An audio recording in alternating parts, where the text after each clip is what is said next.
여러분 안녕하십니까? 여러분 맨큐의 거시경제학 챕터 14장 이번 시간에는요 406페이지에 나와 있는 사례 연구 국제금융위기인데요 1994년부터 95년 사이에 발생했던 멕시코의 국제적 금융위기 한번 같이 체크해 보도록 하겠습니다.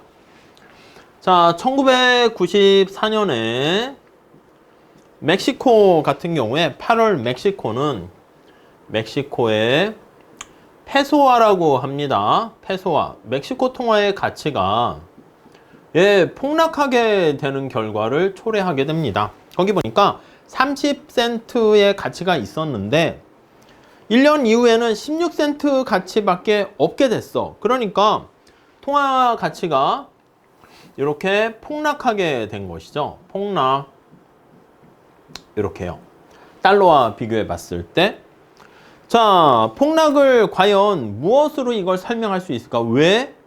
우선 첫 번째, 국가 위험으로 요거를 설명할 수 있대요. 그래서 국가에 어떤 리스크, 위험이 발생하게 되면서 화폐 가치가 대폭락했다. 이렇게 보시면 되겠습니다. 자, 어떤 일이 있었기 때문에 그렇지? 한번 그걸 볼게요.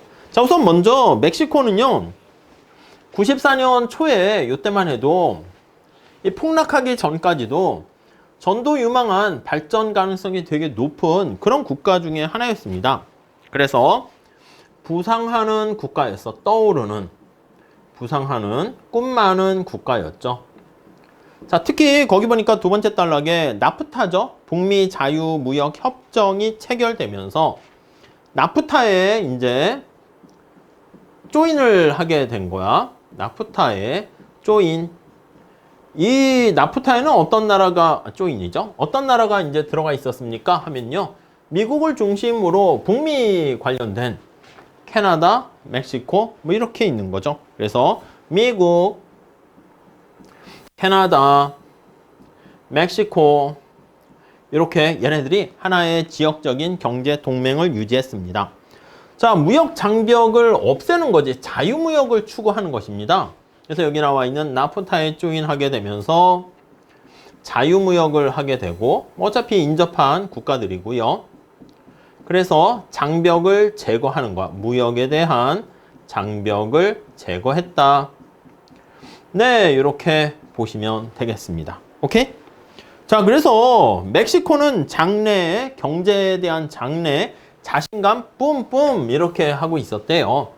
멕시코 이제 우리 이제 뜨는 잘 나가는 길밖에 없다 이렇게 있었습니다. 세계 각국의 투자자들은 멕시코 정부가 이렇게 잘 나가니까 기업이나 정부에 돈을 막 빌려주려고 막 하고 있었습니다. 야, 내 돈 빌려다가 너네 성장하면 그 더 많은 걸 받을 수 있으니까요. 그래서 멕시코 이제 이렇게 부상하는 하나의 국가, 전도 유망한 국가가 되었었죠.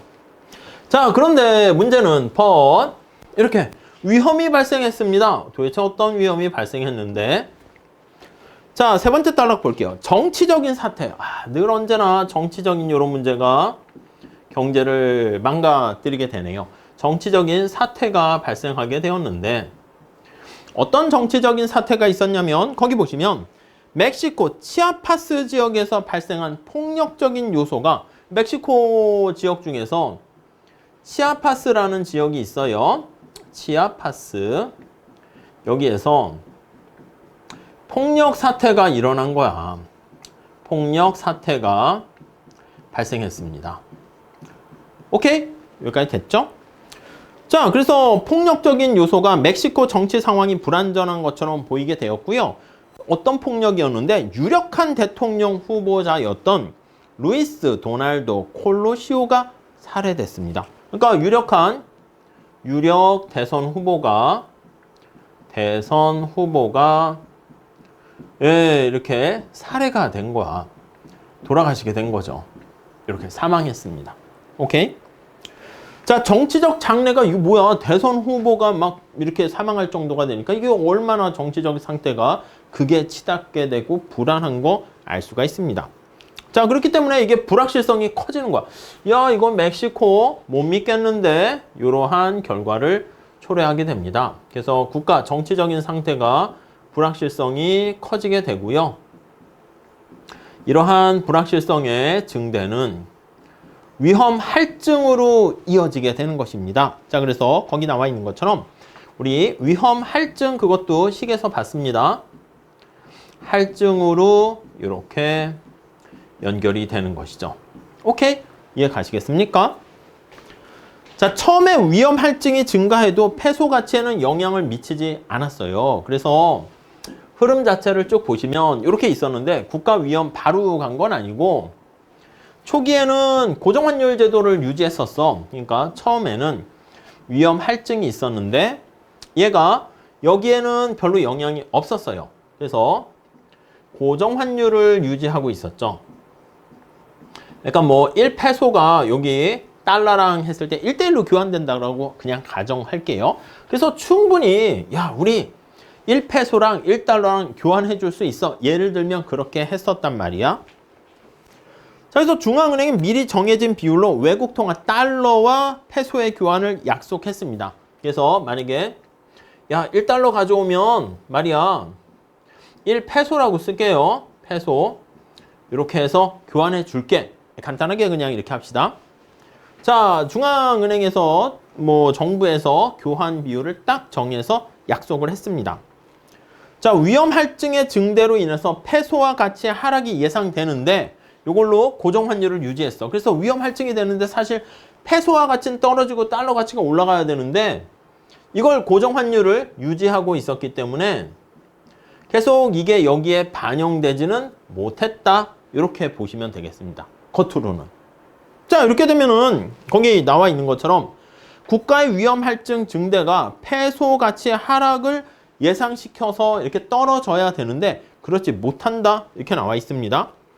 자, 우리 그 ISLN 모형으로 보면 거기 보시면 LN 곡선이 외환시장에 멕시코의 정부가 개입을 하는 거야. 요걸 유지하는 하는 정도로 개입을 하게 됩니다. 원래는 통화량이 감소해서 거기 나와 있는 것 좀 돈이 막 빠져나가야 되는 건데 그런데 그게 안 되는 거야. 그래서 거기 보시면 외환시장에 개입을 해서 멕시코의 화폐 공급, 통화 공급은 감소하게 됩니다. 근데 만약에 그렇지 않았다면 페소화는 여기 보시면 이렇게 평가 절하가 되어야 하는데 이거를 중앙은행이 개입을 통해 가지고 평가 절하를 막았다. 이렇게 보시면 되겠습니다. 어떻게 해요? 아니 이게 못 믿겠다라고 하니까 페소화 가치가 떨어진다는 건 뭐냐면 여기 나와 있는 것처럼 달러 자체가 막 밖으로 자꾸 나가려고 하는 거야. 자, 그런데 여기 나와 있는 멕시코 정부가 여기 쭉 이렇게 통로를 통해 가지고 여기 달러를 보유하고 있습니다. 이렇게 이걸 뭐라 그럽니까? 외환 보유고 이렇게 얘기하는 거죠. 그래서 외환 보유고가 만약에 외환이 충분하게 되면 자꾸 달러가 부족하게 되는 것을 이게 달러를 여기다 집어넣어 주는 거지. 달러를 이 안에다가 이렇게 넣어주게 되면 달러가 자꾸 부족하더라도 넣었다 뺐다 조정하면서 이 교환 비율을 유지를 할 수가 있게 되는 것입니다. 오케이? 자, 그러나 자, 멕시코의 외환 보유고가 너무 적었어. 이게 외환 보유고가 풍부하게 되면 그래도 걱정 없다니까. 우리나라도 예전에 그랬었는데 이게 풍부하지 못했다는 거야. 예, 달러 보유가 외환 보유고가 충분하지 못했던 거야. 충분했으면 계속 넣어주면 됐었는데 뗄값 넣는 거랑 비슷하죠. 그래서 94년 말에 멕시코의 달러가 바닥이 났을 때 외환 보유고가 고갈이 된 거야. 멕시코 정부는 페소화를 어쩔 수 없이 평가 절하를 막고 있었는데 이렇게 시간이 지나면서 버티고 있었어요. 버텨 이렇게 했는데 어떻게 했다? 버티기는 거를 이제 포기하게 됩니다. 그러니까 어떻게 평가 절하가 될 수밖에 없는 거죠. 그래서 결국에는 이렇게 평가 절하를 하지 않도록 계속 유지하고 버티고 있었는데 결국에는 평가가 화폐 가치가 똥값이 되는 거야. 이렇게. 그렇잖아. 여러분들 멕시코 만약에 지금 이런 위기 때문에 망할 수도 있는데 멕시코 페소화를 돈으로 갖고 있으면 뭐합니까? 나중에 국가가 망해버리면은 완전히 이게 뭐야? 종이 조각밖에 안 되는 거잖아요. 자, 그래서 평가 절하가 일어나게 되었고요. 그 전에 약속, 이거, 정부가 약속했는데 못 지키게 된 거잖아. 그러니까 이제 어떻게 돼? 평가 절하가 되면서 당연히 멕시코 정부에 대한 불신이 팽배하게 됩니다. 야, 너 말이야. 여기 안정적인 교환 비율에 맞춰가지고 이렇게 교환해 준다고 약속했잖아. 약속을 어겨? 야, 못 믿겠는데? 예, 이런 상황이 되는 것입니다. 자, 그러니까 불신이 심해지면서 평가절하 진짜 더 심각하게 되는 것이죠. 자, 그래서 다음 단락 볼까요? 멕시코를 포함한 세계 각국의 투자자. 멕시코 투자자들도 야, 이거 멕시코에 투자했다가는 완전 날아가겠네. 이런 생각을 하는 거야. 그러니까 멕시코 자산의 구입을 기피하게 되는 거죠. 그래서 이런 불신이 팽배하게 되면서 사람들이 야, 멕시코에 투자도 하지 말고 투자 안 한다는 게 멕시코 자산을 구입하는 것을 기피하게 됩니다. 이해하시겠죠? 네. 딴 데 투자하자. 이렇게 되는 것입니다. 자, 그러면서 국가의 위험 할증은 다시 한번 증폭되고요. 위험 할증, 요거. 위험이 할증되면서 리스크가 자꾸 여기에 얹어지게 되면은요. 그럼 어떻게 되겠습니까? 예, 여기에 영향을 미치게 되면 위험의 할증으로 인해서 이자율은 올라가지 않겠습니까? 당연하지. 내가 투자했는데 야, 이거 리스크가 큰 그런 사업인 것 같아. 그러면 당연히 리스크 프리미엄이 붙어서 이자율은 상승하게 된다라는 것을 알 수가 있겠습니다. 자, 이자율이 상승하게 되고 페소화의 가치는 또 평가 절하 계속 되는 것이죠. 자, 멕시코의 주식시장은 주가는 이제 완전 쑥대밭이 되는 겁니다. 폭락하게 되었고요.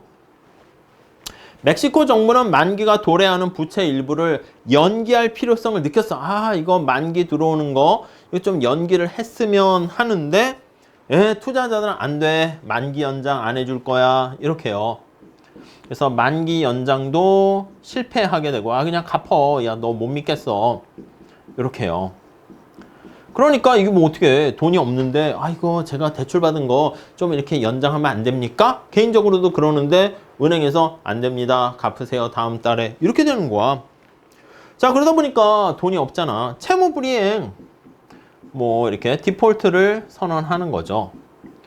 못 갚겠어요. 예, 갚아야 되는데 죄송합니다. 이렇게 되는 상황이죠. 오케이? 이렇게요. 자, 정부가 채무 불이행을 하게 됩니다. 그래서 그것만 이제 유일한 해결책이 되었다는 것이죠.